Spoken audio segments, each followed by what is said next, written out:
Hola, en este vídeo voy a hablar someramente del poema Lo Fatal de Rubén Darío. Este poema es famosísimo, podéis encontrar muchísimos vídeos en internet, mejores que esta humilde preparación que he hecho. Y este vídeo va enfocado principalmente a mis alumnos de nivel 2 distancia de educación de adultos y presencial también, que les he puesto este poema en un examen hoy mismo. Bueno, Rubén Darío, como todo el mundo sabe, nació en Nicaragua. Es quizá el máximo representante del modernismo en lengua española. Es un hombre que viajó mucho. Se dice que fue amante del placer, un hombre cosmopolita, que estuvo en muchos lugares, que se relacionaba con mucha gente. Viajó por Francia y España en gran medida. De Francia toma el estilo parnasiano y el simbolista también, pero el simbolismo y el parnasianismo, estos movimientos, estas corrientes de fin de siglo, de la poesía de Rimbaud, Verlaine, Mallarmé, Baudelaire, y el simbolismo de Gautier pues le influyeron bastante, y este modernismo que ya estaba naciendo en Francia en distintas artes, pues en literatura pues lo hizo Rubén Darío en español, ¿no?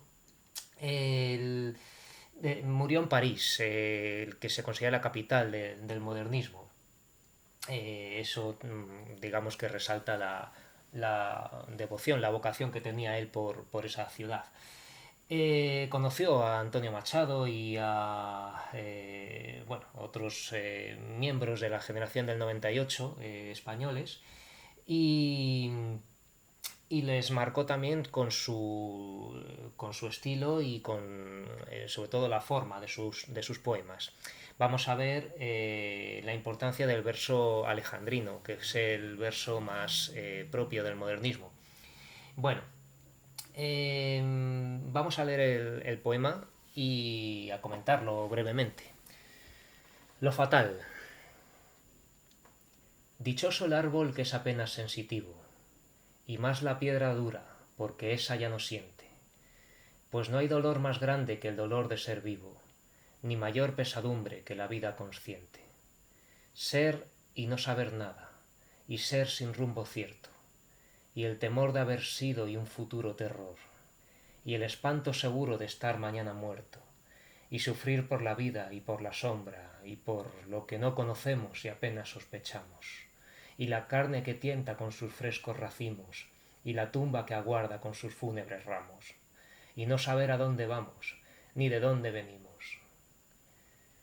Bueno, pues este poema, como digo, es famosísimo, pertenece a su última etapa, a su libro Cantos de Vida y Esperanza, que es el libro donde se aleja del estilo inicial plenamente modernista, basado sobre todo en las sensaciones, la musicalidad, ese vacío que pretendía transmitir de preocupación por la sociedad o el mundo, ¿no? Que, como decía en su segundo libro, Prosas Profanas, detesto el mundo que me vio nacer, ¿no? Que dice, ¿qué queréis? Este es mi mundo de princesas, de belleza, de todo ello, ¿no? Que decía en el prólogo de Prosas Profanas.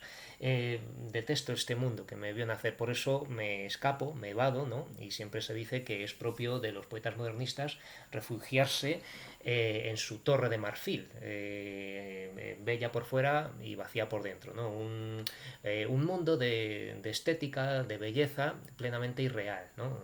Lo que es la aristocracia, las princesas, la ornamentación, el lujo, el exotismo de ir a lugares lejanos del pasado, esa afición por la corte versallesca, ¿no? El mundo del lujo del siglo XVII, XVIII francés. En fin, toda esa banalidad en principio, pero que transmite belleza, y es en un momento en el que el arte está agotándose después de tanto preocuparse por la sociedad como hizo en la novela realista y naturalista. El arte involuciona, de alguna manera, evoluciona, digamos, a querer, ante la imposibilidad de cambiar la sociedad, denunciando y retratando tal como es la realidad, pasa a querer separarse de ella, distanciarse y hacer un mundo aparte, un refugio de belleza, de placer, de estética, ¿no? De apreciación de la belleza, que, que tiene que ver con renovar el arte, para que no se agote, principalmente. Y es eso, digamos, lo que también afecta a la sociedad para intentar cambiarla, en el fondo. Es, digamos, que los seres humanos pueden tener otros valores, pueden eh, indagar o profundizar en la realidad de otra manera. ¿No? No, nada está realmente desligado a la sociedad, de la realidad, sino que el arte eh, mm, quiere ver algo más, ¿no? Quiere ver algo más y es, digamos, este camino el que va abriendo Rubén Darío y otros poetas como Juan Ramón Jiménez, de querer ver una realidad más allá. En todo caso, en este libro, Cantos de Vida de Esperanza, donde este poema es el más famoso, o uno de los más famosos, eh, lo que respira, lo que transmite es toda esta serie de preocupaciones existenciales. El movimiento filosófico que tiene lugar en esta época de finales del siglo XIX, de lo que ideológicamente se llamaba decadentismo, crisis finisecular de fin de siglo, del fin del siglo XIX, la fin de siècle, que decían en francés, ¿no? El fin de siglo. Todo esto conduce a esta corriente que se llama el existencialismo.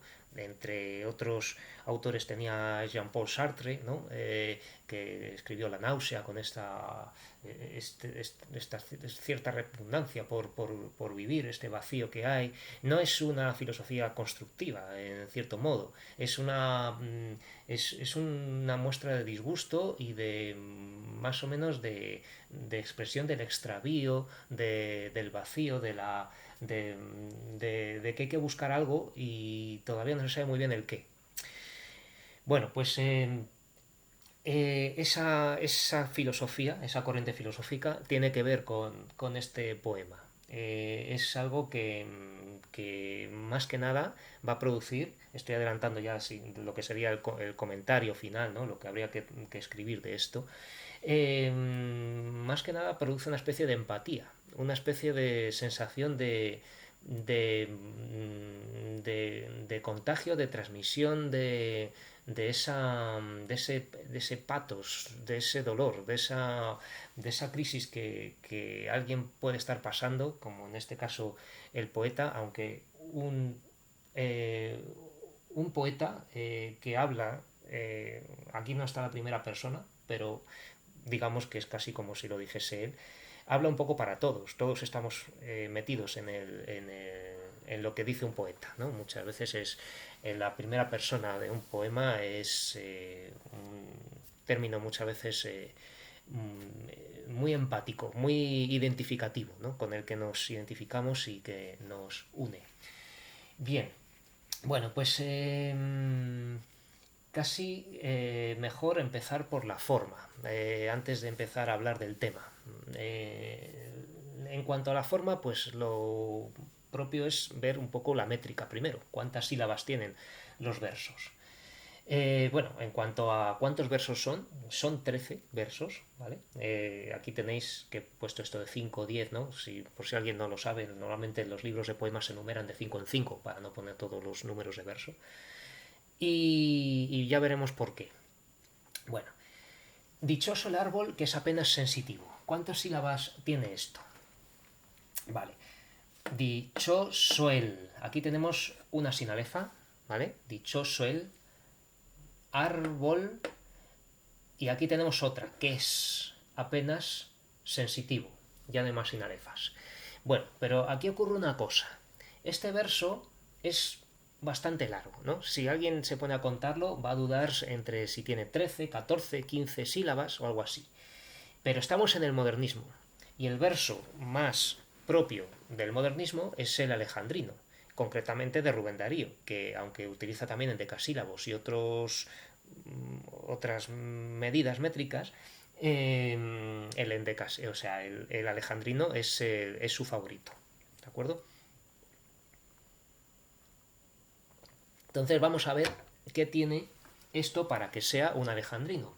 Y aquí tengo que decir que a veces van las cosas un poco forzadas para que salga el número de sílabas que tiene que salir.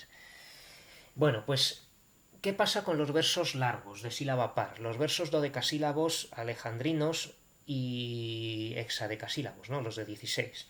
Pues, bueno, incluso los decasílabos también, si están muy bien hechos, también tienen lo que voy a decir ahora, que es que están formados por dos hemistiquios, que son las dos mitades iguales de un verso, porque eso a la hora de recitarlo o de leerlo va a dar un cierto ritmo cuando las dos mitades son iguales, de la misma longitud, del mismo número de sílabas.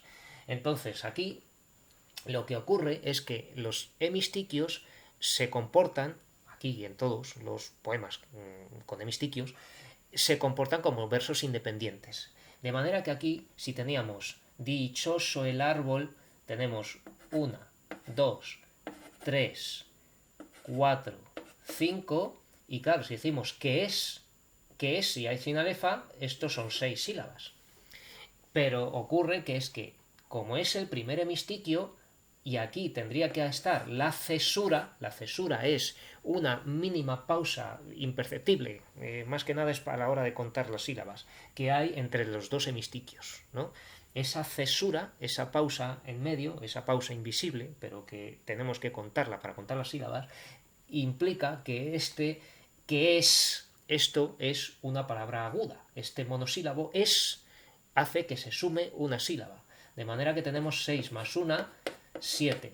¿Vale? Me imagino que no se ve nada en el vídeo, pero la cámara no tiene mucha calidad. Yo os recomiendo que tengáis el poema delante y lo miréis vosotros.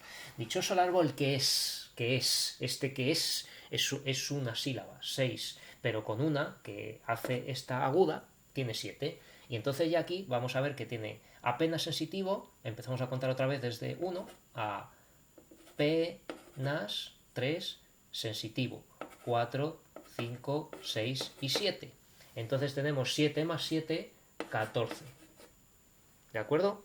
Entonces esto es un verso alejandrino, modernista. Y más la piedra dura, porque esa ya no siente. Entonces, si contamos aquí, vemos, y muchas veces ocurre que pone una coma, esto separa el hemistiquio. El primer hemistiquio del segundo, ¿no? Y más la piedra dura, 7. Porque esa ya no siente, ¿vale? Aquí tenemos una sílaba alefa muy notoria, porque esa ya no siente, ¿no? Estos son 14, 7 más 7. Pues no hay dolor más grande, pues no hay dolor más grande, pues no hay dolor. No, aquí lo que tenemos es este. No hay, ¿vale? Aunque sean dos vocales abiertas, no hay, esto es una sílaba. Pues no hay dolor más grande. 7. Que el dolor de ser vivo, 7. Este también es de 14. Ni mayor pesadumbre, 7. Que la vida consciente, 7. 14. ¿De acuerdo? Van a ser todos los versos largos alejandrinos. Digo largos porque luego al final tenemos dos versos cortos, que esto es algo curioso. Ser y no saber nada. Ser y no saber nada. Ser y no. 7, 7, 14 también. Y el temor de haber sido y... Vale, aquí ocurre una cosa. Fijaos. El temor de haber sido y un futuro terror. Aquí tendría que haber puesto una coma para ayudarnos. Lo que ocurre aquí es que no ha hecho sin alefa al acabar el primer hemistiquio y el temor de haber sido. Y el temor, aquí tenemos sin alefa, ¿vale? Y el temor de haber sido. Y aquí deja la i fuera para que este sea 7. Por eso os digo que lo que hacen a veces los poetas es forzar un poquito las cosas. Y nosotros tenemos, bueno, en principio una poesía no tendría que exigir saber de métrica para poder leerla y ver su musicalidad, ya tiene que tenerla. Pero digamos que nosotros tenemos que saber lo que son los hemistiquios y la cesura a la hora de contar estos versos, ¿vale? Y está ahí, ¿no? Y un futuro terror, ¿vale? Terror como es aguda, suma una sílaba, ¿vale? 6 más 1, 7, 14. Y el espanto seguro de estar mañana muerto, 14. Y sufrir por la vida, vamos a ver si está ahí, se junta o va separada. Y sufrir por la vida y eso sería 7. Por la sombra y por la sombra y por, no, y sufrir por, aquí nos separa la i también. Quiere que la i pertenezca al segundo hemistiquio para que éste salga de 7. Y sufrir por la vida hemos dicho que son 7, y por la sombra y por la sombra y por tiene que ser 6 porque este por, como es aguda, va a sumar una y va a ser 7, ¿vale? Por eso os digo que hace falta un poco de imaginación, inspiración. Los que os estáis sacando la ESO conmigo, pues supongo que esto veréis que no hay manera de saberlo, pero sí lo sabemos sabiendo que Rubén Darío, que el modernismo utiliza el alejandrino y que raro será que un poeta como él haga algunos versos de 14 y otros de 15. Eso no. Un poeta normalmente tiende a la regularidad, a hacer versos perfectos, ¿no? Un poema perfecto. Y si tiene que hacer pequeñas licencias poéticas como romper una sinaleza, pues la hace, ¿vale? Lo que no conocemos y apenas sospechamos. Vamos a ver aquí qué ha hecho con la i. Lo que no conocemos y apenas sospechamos. Aquí, pues veis, está ahí. Bueno, pues se comporta como sinalefa en el segundo hemistiquio, ¿vale? Lo que no conocemos, 7. Y apenas sospechamos, 7. 14. Y la carne que tienta con sus frescos racimos, 14. ¿Vale? No la medimos, pues si no, esto va a durar mucho. Y la tumba que aguarda con sus fúnebres ramos, 14. Y aquí vamos a contar estos dos últimos. Y no saber a dónde vamos, 9. ¿Vale? Esto es muy raro, pero mide 9 sílabas, un eneasílabo, ¿vale? Lo que dicen que es el verso más indómito que hay, el eneasílabo. Es más bien francés, por lo que me habían dicho, pero en este caso lo ha usado Rubén Darío. Ni de dónde venimos, ni de dónde venimos, 7. Un heptasílabo aquí al final. Y no hay más historia. Aquí no tenemos manera de ver si ha hecho licencias poéticas, si ha roto un dictongo, si ha separado un hiato, si ha unido un hiato, lo que sea. ¿De acuerdo? No hay otra cosa. Bueno, vamos a ver la rima. Dichoso árbol que es apenas sensitivo. Sensitivo va a rimar con vivo. Entonces vamos a tener 14A y el tercer verso 14A. ¿Hay algún vivo más? De momento creo que no. Siente, y más la piradura porque esa ya no siente, va a rimar con consciente. Consciente, ¿vale? 14B, 14B. Vamos con la segunda estrofa. Ser y no saber nada y ser sin rumbo, cierto. Luego tenemos terror y luego muerto. Cierto y muerto riman. Que nos despiste la I o la U de IE o UE porque la vocal tónica es la E, ¿vale? Lo que importa es la E de cierto y la E de muerto. Entonces este sería C, que va a rimar con muerto, C. Y luego tenemos terror, que rima con por. Este entonces será la D, 14D, 14E. Vamos con lo que serían los tercetos. Ahora os cuento qué es esto. Lo que no conocemos y apenas sospechamos, ¿vale? Esta mañana me preguntó un alumno, ¿sospechamos rima con racimos? No, esto es amos y esto es imos, ¿vale? Aunque coincida la M o S, lo que importa es la vocal tónica. Amos, imos. Entonces, sospechamos va a ser la E y va a rimar con ramos. 14E. Y luego tenemos vamos aquí y no saber a dónde vamos, que sigue siendo de arte mayor, entonces le ponemos 9E mayúscula. Y por último tenemos venimos, que rima con racimos. Entonces racimos va a ser esta F, 14F, y aquí, como este verso es de arte menor, le ponemos la F en minúscula. ¿Vale? 7F en minúscula. Y esto sería el esquema métrico, que en mi examen valía un puntito. Bueno, ¿y qué tipo de composición estrófica es esta? ¿Qué es esto? ¿No? Tenemos aquí lo que sería cuatro versos, un cuarteto, pero que no es un cuarteto, porque un cuarteto tiene lo que se llama rima abrazada, debería ser A, B, B, A, y esto es A, B, A, B. Esto es un serventesio. Si buscáis en una tablita que tengáis de estrofas, veis que cuando tenemos versos de arte mayor con rima A, B, A, B, normalmente un serventesio es de versos en decasílabos, pero bueno, esto sigue siendo arte mayor, sería un serventesio modernista, ¿vale? Con alejandrinos. Entonces, estos son serventesios. Esta primera estrofa, ¿vale? Esto sería 1, y luego del verso 5 al verso 8, 5, 6, 7 y 8, esto sería otro serventesio. Lo que tenemos es, en este caso, la rima distinta. B, CD, CD. ¿De acuerdo? Que acaba en esta tremenda preposición. Y por. ¿Vale? Ahora os contaré que este es el encabalgamiento casi más abrupto de la literatura hispánica. Sin hablar del que hizo Fray Luis de León. Bueno, lo que no conocemos y apenas sospechamos, racimos y luego ramos. Entonces aquí tenemos E, F, E, y esto sería un terceto. Un terceto, ¿de acuerdo?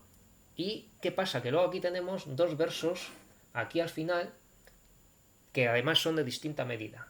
Bueno, pues es que lo que yo quería que me dijerais en el examen es que esto es un soneto sin terminar. Es un soneto modernista de los que inauguró Rubén Darío. Los versos modernistas se diferencian del soneto normal, ¿no? El soneto clásico, de versos en decasílabos, con cuartetos y tercetos, en que es de versos alejandrinos, no en decasílabos, con dos serventesios, no cuartetos, sino serventesios A, B, A, B, y dos tercetos. ¿Vale?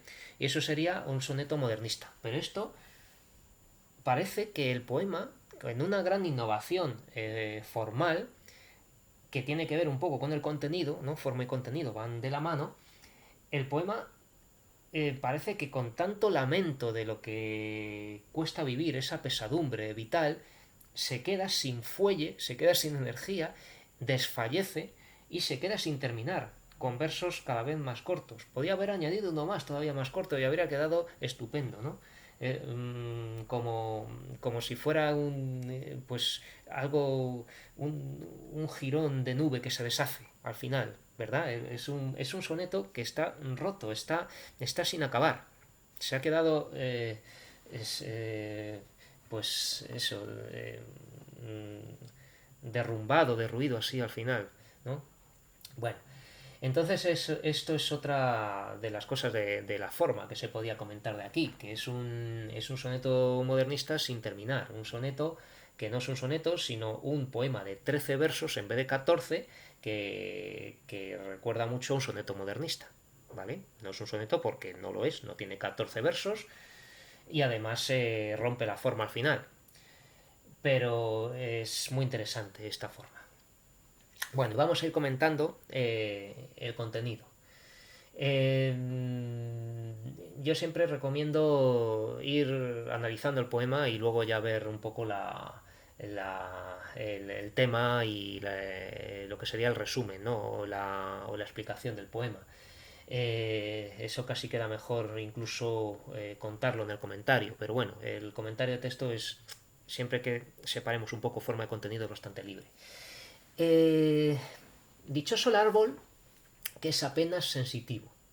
Bueno, aquí nada más empezar tenemos una referencia a teoría de la literatura, que es este dichoso, ¿vale? Dichoso el árbol, esto es un recuerdo, digamos, una alusión al tópico literario de Beatus Ille, dichoso aquel, ¿vale? Beatus Ille, ¿vale? No es una figura retórica, ojo, es un tópico literario, ¿vale? Un tópico es como Carpe Diem, como Memento Mori, como Tempus Fugit, ¿vale? Uno de esos tópicos que son temas que son recurrentes en toda la historia de la literatura, que llevan repitiéndose durante siglos, ¿vale? Entonces, esto de comenzar un poema con este dichoso el árbol es como qué suerte que tiene el árbol, ¿no? Y qué suerte que tiene otro. ¿Quién quisiera estar en ese lugar?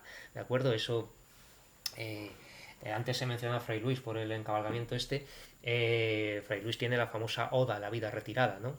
Que también habla de aquel que vive mejor. Bueno, dichoso el árbol que es apenas sensitivo. Fijaos que tenemos este adverbio apenas sensitivo, ¿no? Graduando este adjetivo sensitivo. Y es interesante, porque luego va a decir apenas otra vez, aquí abajo. Entonces, bueno, pues no es que sea una figura retórica, podría ser a lo mejor hablar de una lítote. Una lítote es una atenuación, una especie de querer disminuir en un grado algo que hace el poeta, ¿no? Entonces sí que podríamos hablar de lítote, con tilde en la i, ¿vale? Lítote, atenuación, que es apenas sensitivo. No hay mucho que decir aquí, ¿vale? Y más la piedra dura, y más dichosa será la piedra dura, ¿no? Aquí tendríamos una... no es que sea tampoco... es más gramatical, ¿no? Una elipsis de una palabra que se supone, y más dichosa la piedra dura, porque esa ya no siente, con este pronombre aquí, esa, en vez de decir piedra otra vez, que veremos aquí que repite dolor, pero aquí no ha dicho otra vez piedra, ¿no? Entonces, cuando repita una palabra va a resaltar más. Si siempre se están repitiendo palabras, no va a resaltar alguna, pero si se repiten algunas, esas algunas que se van a repetir van a ser las que más nos marquen. Aquí no ha querido repetir piedra, ha dicho, y más la piedra dura porque esa ya no siente, ¿de acuerdo? Y más la piedra dura porque esa ya no siente. Aquí ya no hay... quiero decir, tampoco es que haya una figura retórica más que hablar de, de una comparación en grado superior de que la piedra es más dichosa que el árbol. Pero tampoco es que sea algo muy remarcable en cuanto a figura retórica o composición poética. Lo digo para que no os devanéis los sesos en pensar qué figura retórica hay aquí. Más la piedra dura, porque esa ya no siente. Y esto tampoco es que sea una personificación, porque es que dice que no siente. Si la piedra sintiera estaríamos personificando la piedra, pero que estemos diciendo que la piedra no siente, eso es una obviedad, ¿no? Es algo normal. Y pues no hay dolor más grande que el dolor de ser vivo. Y aquí sí que hay una repetición de la palabra dolor, ¿vale? Que podría haber dicho que el de ser vivo y omitir aquí dolor, ¿no? Haciendo una elipsis que favorece la cohesión textual, si os acordáis de la primera evaluación. Pues no hay dolor más grande que el dolor de ser vivo. Y esto pues sí que se puede decir que esto es una hipérbole, es una exageración, ¿no? Que no hay dolor más grande que el dolor de ser vivo. Bueno, pues quizá hay dolores más grandes que el dolor de ser vivo, que te torturen, que te operen sin anestesia, ¿no? Pero vamos, que no hay dolor más grande que el dolor de ser vivo, y nos vamos a ir fijando en este ser, porque tendría que haber dicho estar, ¿no? En español tenemos un potente recurso que es diferenciar el verbo ser del verbo estar, porque no es lo mismo ser que estar, cosa que el inglés no tiene ni otros idiomas. Pues no hay dolor más grande que el dolor de ser vivo, y lo dice con una cierta intención, ¿no? Con dándole un matiz semántico de ser como dándole constancia, ¿no? Porque la diferencia entre ser y estar es que estar suele ser algo más bien momentáneo o de una circunstancia que ser, que implica pues, una entidad, ¿no? Ser es casi sinónimo de existir, ¿no? O desempeñar algo, o actuar de alguna manera, ser alguien, ser algo, ¿no? Que el dolor de ser vivo, ser, casi podría haber dicho, comparando con esto de anterior, aquí parece que este ser remite a haber omitido que el dolor de ser un ser vivo, ¿no? Que eso sí que sería que tendría sentido al hablar de comparándolo con la piedra y un árbol, ¿vale? Un árbol es un ser vivo, pero por mucho que digan, no tiene las mismas las mismas células sensitivas que puede tener un mamífero, ¿vale? ¿De acuerdo? Y más la piedra dura porque esa no siente que eso no es un ser vivo. Bueno, pues no hay dolor más grande que el dolor de ser vivo, ¿vale? De aquí no me cabe, pero esto es una hipérbole. Una exageración. Y que diga dolor dos veces, esto es, según la definición, no sería exactamente, pero yo lo voy a decir como si lo fuera, una ploce o aposis o mesodiplosis, ¿vale? La ploce o aposis se dice que es la repetición de una palabra en el verso siguiente, en medio del verso siguiente normalmente, ¿no? Sería, pero claro, teniendo en cuenta que un verso de esta extensión, de esta longitud, que además se divide en dos versos, o sea, en dos hemistiquios, en dos mitades que se comportan casi como versos independientes, esto responde bastante bien al concepto de ploce o aposis, ¿vale? La ploce o aposis es la repetición un poco innecesaria, un poco para dar sonoridad y para remarcar y para insistir de una palabra en un punto cercano del poema, ¿de acuerdo? Porque al repetir una palabra que todavía resuena en nuestra cabeza en el momento siguiente, esa palabra pues se recalca más todavía, ¿de acuerdo? Entonces está hablando de dolor. Si tuviéramos que hacer aquí un mapa de campos semánticos o algo así, uno de ellos sería dolor, ¿no? Pues no hay dolor más grande que el dolor de ser vivo. Dolor y ser son palabras que vamos a ver que tienen mucho sentido aquí. Ni mayor pesadumbre que la vida consciente. Esto viene a ser un calco semántico, una repetición semántica de lo mismo, ¿no? Porque es lo mismo, o prácticamente es lo mismo, decir dolor que pesadumbre, aunque la pesadumbre es más plano psíquico, psicológico, ni mayor pesadumbre que la vida consciente, y la vida consciente es lo mismo que ser un ser vivo, ¿no? O sea, un ser vivo y estar vivo es estar consciente, y la vida consciente es más o menos equivalente a esto. Entonces, no podemos hablar de paralelismo porque esto no tiene coincidencia gramatical, pero sí semántica. Es una especie de insistencia en lo mismo. Ni mayor pesadumbre que la vida consciente, ¿vale? Podemos decir que la hipérbole está dos veces. Bueno, ser y no saber nada y ser sin rumbo cierto. Entonces aquí vamos a tener tres veces ser, ¿vale? Porque ya tenemos aquí una, ¿no? Y tenemos ser y no saber nada y ser sin rumbo cierto. Vale. Bueno, pues volvemos a poder hablar de ploce o aposis, ¿no? Porque aunque aquí está casi haciendo una repetición anafórica, pero bueno, luego hablaremos de la anáfora en otro punto. Ser y no saber nada y ser sin rumbo cierto, podemos hablar de ploce también, o aposis.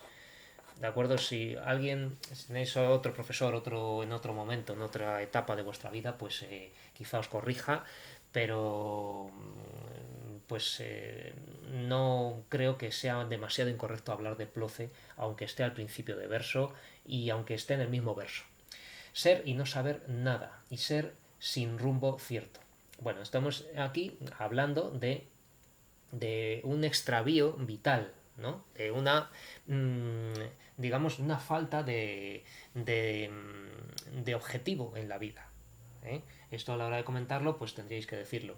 Una carencia, una falta, una ausencia de un objetivo, de poder vivir para algo, tener un destino, ¿no? No tiene rumbo, ¿vale? No tiene rumbo, no sabe hacia dónde encaminar su vida. Cosa que también nos puede pasar a muchos, ¿vale? Por eso he hablado antes de la empatía que supone un poema de tono existencialista como este. Y no saber, también ha dicho, ¿no? Entonces ser un ignorante, ser y no saber nada, ser, vivir, ser como existir y no saber nada, y ser un ignorante y no tener ni idea, ¿no? Esto es una afirmación muy sabia dentro de reconocer la ignorancia, ¿no? Aquí, pues, el poeta Rubén Darío, el sujeto poético, el yo poético también, ¿no? Tenemos que reconocer que un texto literario siempre está dentro del ámbito de la ficción. Entonces, esa voz poética puede no ser Rubén Darío, ¿eh? Puede ser la voz o la máscara que ha adoptado para hablar en el poema. De esto ya os hablé un día.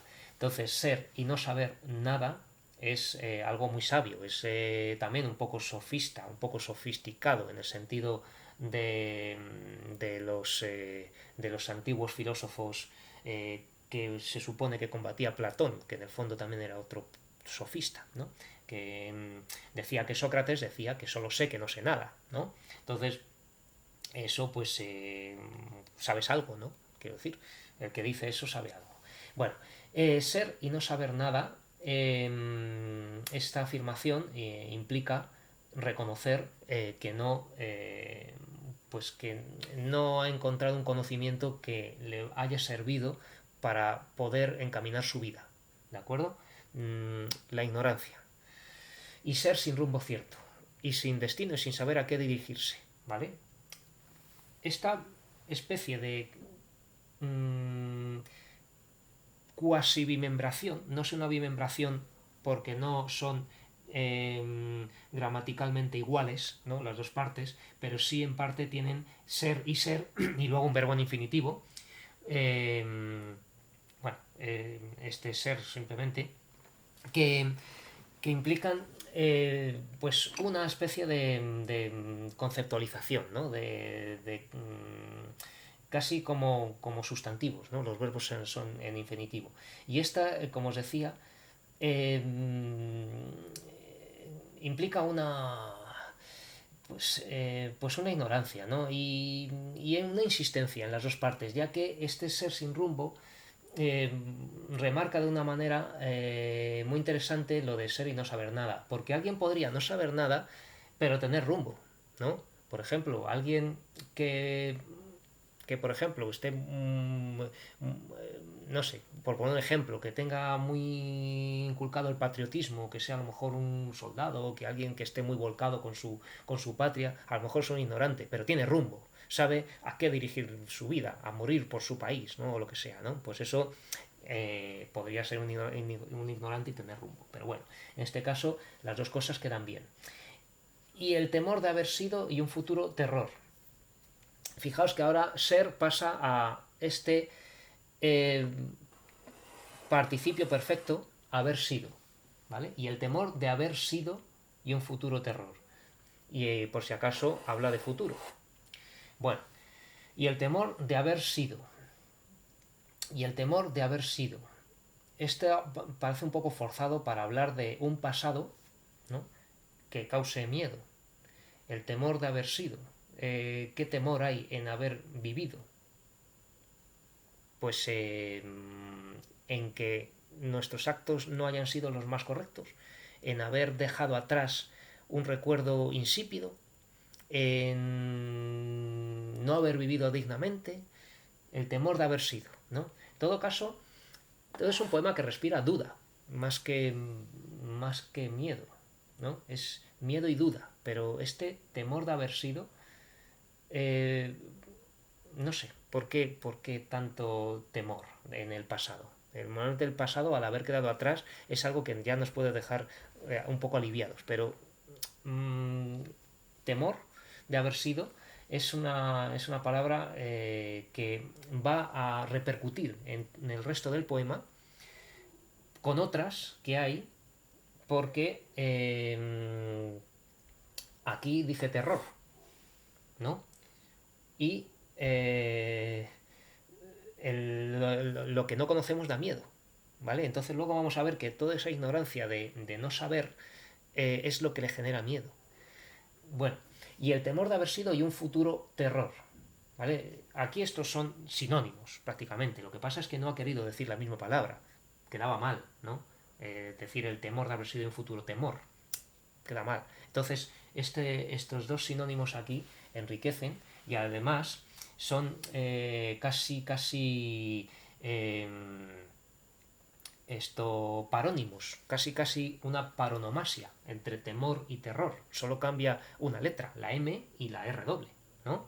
Entonces, tenemos una especie de paronomasia con una resonancia semántica de igualdad también, porque la paronomasia es la figura retórica que tiene que ver con el mismo, casi mismo sonido de dos palabras, como pero y pera, casado, cansado, ¿no? Que decía Lope de Vega, de casado a cansado solo hay una letra de diferencia. Bueno, pues esa no tienen que ver las dos palabras, ¿no? Pero y pera o lo que sea, ¿vale? Pero temor y terror sí tienen que ver y solo se diferencian por un sonido, por un fonema, ¿no? M y R, ¿no? Entonces esto parece curioso porque es una paronomasia pero con sentido, ¿vale? Y el temor de haber sido el futuro terror eh, con una estructura un poco quiasmática en el sentido de que primero pone temor delante y detrás el tiempo de existencia, y aquí va a estar el tiempo de existencia futuro, y detrás la palabra. Pero bueno, eso es un poco forzado, ¿no? Buscar un quiasmo aquí. Y el futuro, terror. Bien, entonces de aquí no hay nada, ¿no? Quiero decir, podemos hablar de esa paronomasia que os digo un poco forzada, de temor y terror, pero más que nada habría que comentar la relación semántica de las dos palabras y los dos planos, ¿no? Que tenemos aquí el pasado y el futuro. Y aquí ha estado hablando del presente, ¿no? Porque tenemos es, ser, y ahora tenemos haber sido y futuro terror. Y el espanto seguro de estar mañana muerto. Vuelve a insistir en el mañana, el futuro, ¿vale? A partir de aquí, digamos, a partir del verso, de la mitad del verso 6, todo el poema va a estar volcado al futuro, volcado a la incertidumbre de lo que nos espera, de lo que le espera a él, pero un poco, o sea, hablando con esta primera persona de plural, de vamos, venimos, que le incluye a él y que trata de incluirnos a todos, ¿vale? Y el espanto seguro de estar mañana muerto. Y el espanto seguro de estar mañana muerto. Por eso, temor, terror y espanto. Tenemos tres palabras que significan lo mismo. Temor, terror y espanto. Miedo. Tiene un miedo brutal. Un miedo que le saca de quicio hacia la muerte. ¿Vale? Eso es algo que se opone radicalmente, diametralmente, a la filosofía del estoicismo, por ejemplo. Cuando por ejemplo, se hablaba de estoicismo, que tiene algo en común con el catolicismo tradicional, en el poema de Jorge Manrique de Coplas a la muerte de su padre, que es cuando, por haber vivido tan propiamente, tan dignamente, tan correctamente, se supone que al morir dio alma a quien se la dio, que se dice que se reunió con Dios, etcétera, sin ningún miedo y sin ningún arrepentimiento, ¿no? Y eso pues es algo que también, pues, por ejemplo, los romanos, ¿no? Quedan también bastante estoicos, que en la novela de Quo Vadis, ¿no? De Henryk Sienkiewicz, cuando se suicidan al final, pues dicen los romanos sabemos vivir y sabemos morir, ¿no? No había tanto miedo hacia la muerte en la antigüedad griega y romana. Y es algo que todavía en la Edad Media, ya volcado en el catolicismo, todavía estaba ahí. Lo que pasa es que este poema es completamente ateo. Está totalmente alejado de cualquier sentimiento religioso, ¿no? Otra vez me estoy adelantando al comentario, pero bueno. Eh, y por eso tanto miedo. No tiene ninguna creencia religiosa, ¿de acuerdo? Eh, y eso pues implica que no hay tranquilidad ninguna de que vaya a haber cielo, ni Dios, ni nada con quien reunirse al estar muerto. Eso va a ser la duda y el miedo que le produce morir, estar cerca de la muerte, ¿no? Y el espanto seguro de estar mañana muerto. Y el espanto seguro de estar mañana muerto, ¿vale? Pues simplemente no hay figuras retóricas, simplemente estamos comentando el poema, que es algo que habría que decir en un comentario, por ejemplo, en la segunda estrofa, aquí está hablando de tal y cual, ¿de acuerdo? Y sufrir por la vida y por la sombra y por... Bueno, pues aquí dice, y sufrir por la vida, seguimos con el plano semántico del dolor, ¿no? Esto sería un campo asociativo, ya que tenemos sustantivos y verbos, ¿no? Entonces son distintas categorías gramaticales y serían isotopías textuales o campos asociativos. Entonces, y sufrir, ¿no? Porque estamos hablando otra vez, aquí está remontándose a lo dicho anteriormente, de que la vida causa dolor, de que no hay dolor más grande que el dolor de ser vivo, y sufrir por la vida, ¿de acuerdo? Entonces, y sufrir por la vida. Y por la sombra. Y esta sombra,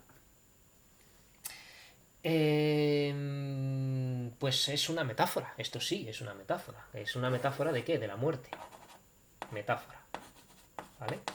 Metáfora donde no olvidéis que siempre que digamos una metáfora, tenemos que decir el término real y el término imaginario. Término real, la muerte, esto es una metáfora pura, no se menciona, ¿no? Y el término imaginario que es sombra. Y este sombra, como había leído Rubén Darío muy bien a poetas españoles y tenía un amor enorme por las letras españolas, ¿no? Y el mundo hispánico, pues conocía a Quevedo. Y Quevedo, como todo el mundo sabe, tiene un poema que empieza diciendo cerrar podrá los ojos la postrera sombra que me llevar el blanco día, ¿no? Cerrar podrá los ojos, ¿vale? Ese es un hiperbatón también magnífico. Podrá cerrar los ojos la postrera sombra, la última sombra. La postrera es la última. Podrá cerrar los ojos la postrera sombra que me llevare, que me va a llevar el día, que me va a llevar la luz, ¿no? Podrá cerrar los ojos, ¿no? Pero luego va a decir otras cosas, que es que podrá seguir viviendo en el amor. Vale, podrá cerrar los ojos, la postrera sombra es la muerte, ¿vale? La muerte podrá cerrar mis ojos. Entonces, sufrir por la vida y por la sombra, que diga aquí la sombra, es muy bonito porque está haciendo alusión a Quevedo, ¿vale? Sufrir por la vida y por la sombra y aquí tenemos este tremendo, este abruptísimo encabalgamiento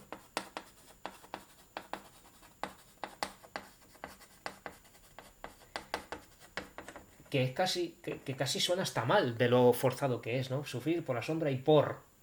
Como en la pausa versal, ¿no? Porque todos los versos siempre, aunque no queramos, tendemos a hacer una mínima pausa, aunque sea para mover los ojos del final al principio, ¿no? Esa pausa versal aquí, con una preposición, queda casi mal, pero a la vez en poesía hay que hacer innovación y hay que ser original, ¿no? Y esto, pues la verdad es que queda muy original. Hacer una rima de por con terror y además partir el verso de esta manera con esta, si el encabalgamiento está hecho para crear expectación sobre lo que va a venir después, aquí lo hace de manera soberbia, ¿no? Y por lo que no conocemos, ¿no? ¿Y por qué? ¿Sabes? Es como casi parece un chiste. ¿Y por qué? Pues por lo que no conocemos, ¿no? ¿No? Entonces, y por lo que no conocemos y apenas sospechamos. Otra vez este apenas, ¿vale? Este adverbio, apenas, esa cuantificación tiene que ver siempre con la duda, ¿no? Es un poema que está lleno de dudas, lleno de dolor, de pesar, de pesadumbre y de dudas, ¿vale? Lo que no conocemos y apenas sospechamos. Vale, pues ¿A qué está remitiendo? Pues lo que no conocemos, pues a lo que hay después de la muerte. Bueno, apenas sospechamos pues que si hay algo después de la muerte, vuelve a ser una especie de repetición de lo mismo dos veces. Lo que no conocemos y apenas sospechamos. Y aquí tenemos el paralelismo más bello de la literatura española, casi. Casi, no sé si casi voy a decir yo otra cuantificación con dudas, ¿no? Apenas, ¿no? Pero que puede ser uno de los paralelismos más hermosos. Paralelismo. Y es un paralelismo perfecto. Y la carne que tienta con sus frescos racimos y la tumba que aguarda con sus fúnebres ramos. Coincide exactamente la categoría gramatical de cada palabra. La carne, tumba, que tienta, aguarda, ¿no? Entonces, además con sus eh, relaciones semánticas que hay en cada palabra. Fijaos, carne, tumba, ¿no? Carne, tumba. Ahí podemos hablar casi, bueno, podemos poner que esto es una antítesis, ¿de acuerdo? La carne como cuerpo, como lo vivo, y la tumba como depósito de lo muerto, ¿de acuerdo? Entonces, esto es una antítesis. Que tienta, que aguarda, ¿no? Que tienta y que aguarda también son cosas que tienen que ver con la espera, pero claro, muy distinta la tentación de la espera de la muerte, ¿no? De cuando algo nos espera para meternos en un sarcófago. Con sus frescos racimos, con sus fúnebres ramos. Frescos racimos.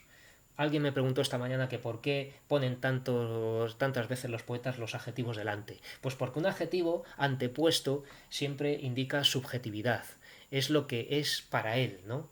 Si cuando yo digo esta magnífica casa, pues es que para mí es magnífica, ¿no? Esta hermosa casa. Pero si yo digo esa casa hermosa, pues es que ese adjetivo pospuesto es que puede ser para diferenciar de una casa que no es hermosa, ¿de acuerdo? Entonces un adjetivo antepuesto que muchas veces puede ser un epíteto, cuando es algo que revela, vamos, que revela no, que recalca una cualidad que ya está implícita en este sustantivo, ¿vale? Pues es un epíteto. Este adjetivo antepuesto, frescos racimos, pues normalmente los racimos de uva están frescos, ¿no? Es una fruta jugosa, etcétera. Entonces podríamos hablar aquí de epíteto. Pero bueno, más que nada, lo de adjetivos antepuestos es algo que viene bien decir cuando lo detectamos porque estamos viendo que el poeta está haciendo gala de su subjetividad para transmitirnos más su función expresiva. La función expresiva es la que tiene que ver con el yo, ¿de acuerdo? Entonces, la carne que tienta con sus frescos racimos. Y aquí esto me encanta, esto de la carne que tienta con sus frescos racimos. Y voy a recordar un poema de Pablo Neruda, de los versos del Capitán, que tengo aquí a mano, que se llama El Inconstante. ¿Vale? Es un poema tremendamente erótico y tremendamente amoroso también cuando se arrepiente ante la mujer con la que está teniendo la relación porque tiene estas desviaciones de infidelidad, pero que no llega a cumplir. Dice así, el inconstante. Los ojos se me fueron detrás de una morena que pasó. Era de nácar negro, era de uvas moradas, y me azotó la sangre con su cola de fuego. Detrás de todas me voy. Pasó una clara rubia como una planta de oro, balanceando sus dones, y mi boca se fue como una ola descargando en su pecho relámpagos de sangre. Detrás de todas me voy. Bueno, luego ya, pero a ti, sin moverme, ya dice como que la ama a ella.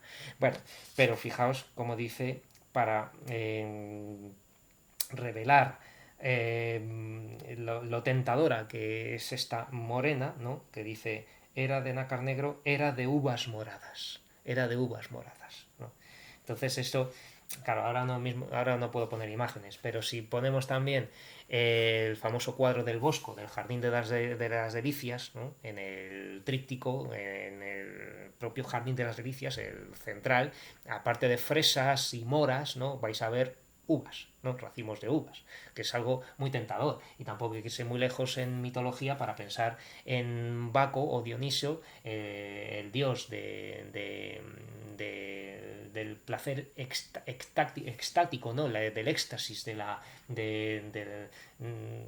no tanto de la lujuria, ¿no? Porque tiene que ver más con el vino y el disfrute, ¿no? Pero claro, ahí están esos racimos de uvas, esas hojas de parra, ¿no? Todo lo que implica esto de los racimos, ¿no? Y de las uvas. Y la carne que tienta con sus frescos racimos es el disfrute de vivir, ¿vale? Y el goce de la, bueno, de la concupiscencia de la carne, ¿de acuerdo? Esto es algo bueno, que siempre tiene un matiz vitalista. Y Rubén Darío dice esto. Y, y luego dice, y la tumba que aguarda con sus fúnebres ramos. Bueno, aquí no hay más que ver. Fúnebres ramos son ramos de flores de la muerte, ¿no? De lo que se pone en la tumba. Y la tumba que aguarda con sus fúnebres ramos, que siempre tiene una connotación bastante triste y bastante, ¿cómo decir? Eh, casi irónica, siendo las flores algo propio de la juventud y de la primavera, que se usen para la muerte, ¿no? Para acompañar a los muertos. A ver, esto es, tradicionalmente es porque se espera que renazca como renace la primavera, o que la alegría de la primavera pues llegue de alguna manera a la persona que ha fallecido. Pero este contraste tremendo entre la carne, la tumba y tal, bueno, pues habría que verle el sentido un poco, porque dice, y la carne que tienta con sus frescos racimos y la tumba que aguarda con sus fúnebres ramos. Esas cosas le preocupan, ¿no? Porque estamos hablando de duda, preocupación y miedo. ¿Qué miedo ha podido tener o qué hay de temor en la carne que tienta con sus frescos racimos? Quizá es que a pesar de todo se queda vacío, ¿no? Y la carne que tienta con sus frescos racimos, como lo que hay aquí, que yo veo, es la infinita o interminable persecución del goce carnal, y que ello pues no termine de alguna manera, es decir, que no concluya, que se siga deseando más. Porque cuando alguien es erotómano, ¿no? Cuando alguien está buscando siempre el placer, se dice que Darío era amante del placer. Yo no sé hasta qué punto lo era en la vida, porque una cosa es la poesía, lo que uno escribe, y otra cosa es lo que hace y lo que vive. Lo que puede quedar muy bien lo que uno escribe, pero luego hacer otra cosa completamente distinta. Entonces, y la carne que tienta con sus frescos racimos y la tumba que aguarda con sus fúnebres ramos. Estos dos versos son muy curiosos, ¿no? Porque parece ser que, que no se que no termina de perseguir la tentación. Lo que no sabemos es si se cansa o no de perseguirla, y que la tumba esté aguardando, que la muerte esté aguardando. Eh,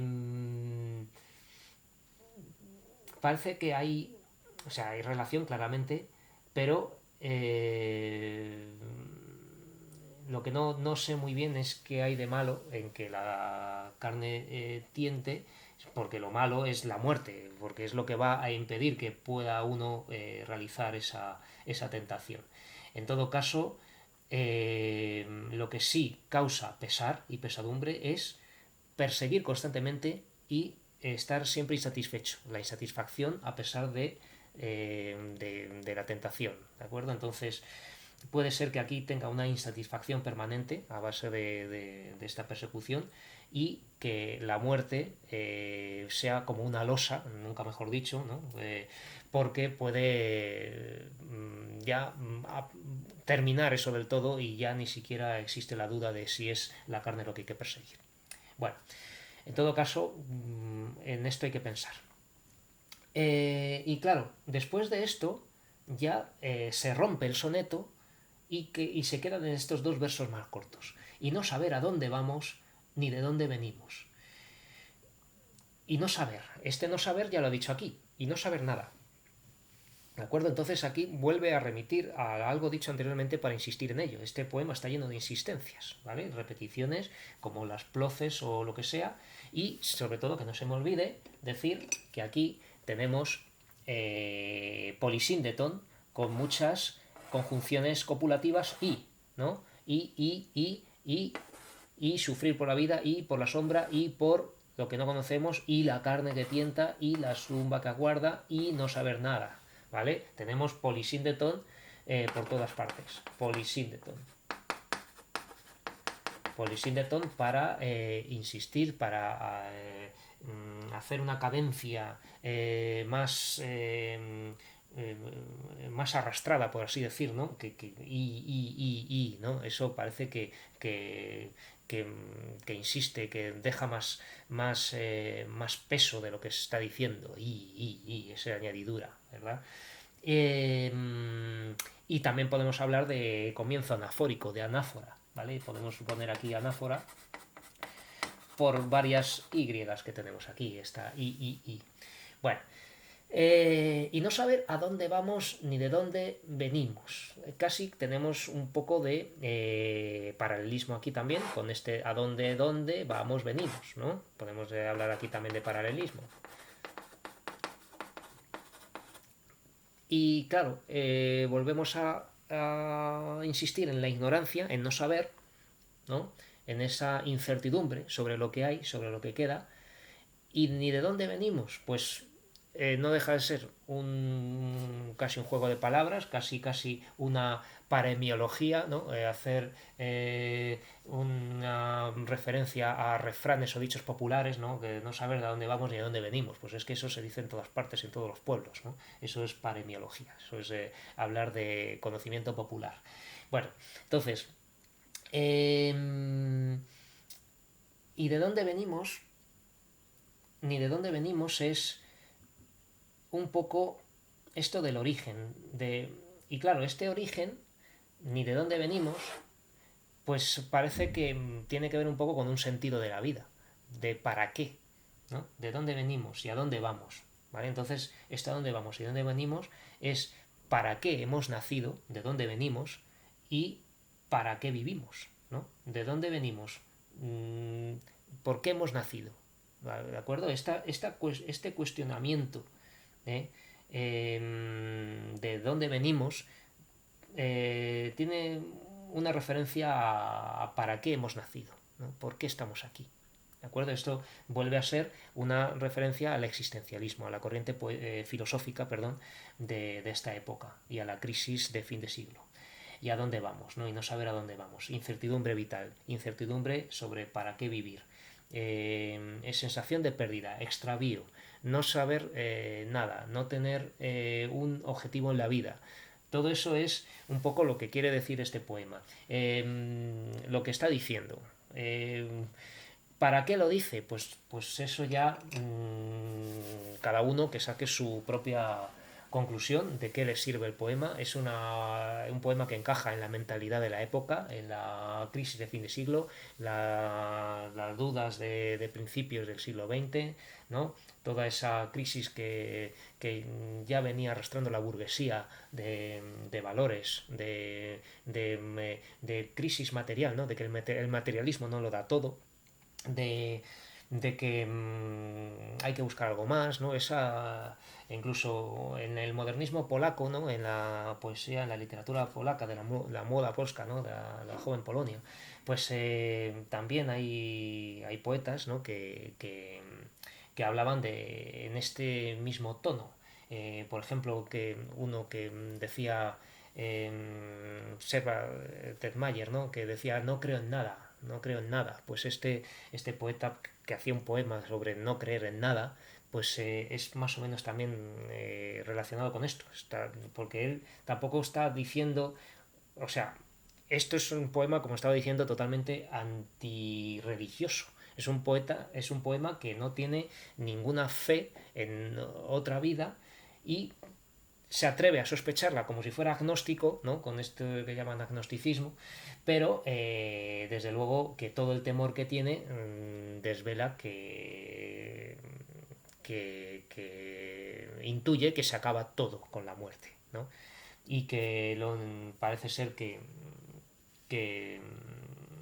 esa tentación de la carne pues se acaba también, ¿de acuerdo? Entonces, tema, pues podríamos decir que el tema es miedo y temor, incertidumbre sobre la existencia en la vida. Y pues la explicación del poema pues más o menos puede resumir todo lo que he dicho en este largo rato y concluir pues que, bueno, que todos nos podemos identificar en ciertos momentos de nuestra vida con un poema como este, porque revela un dolor, una pesadumbre por la propia vida, cuando no satisface, ¿verdad? No deja de ser un poema alegre, sino es un poema en tono bastante depresivo, pero también en cierto modo fuerte para no confiar en ninguna mentira, ¿de acuerdo? Es un poema que no cree en otra vida, no cree en una solución, pero sí es consciente de lo que hay y de lo que no hay.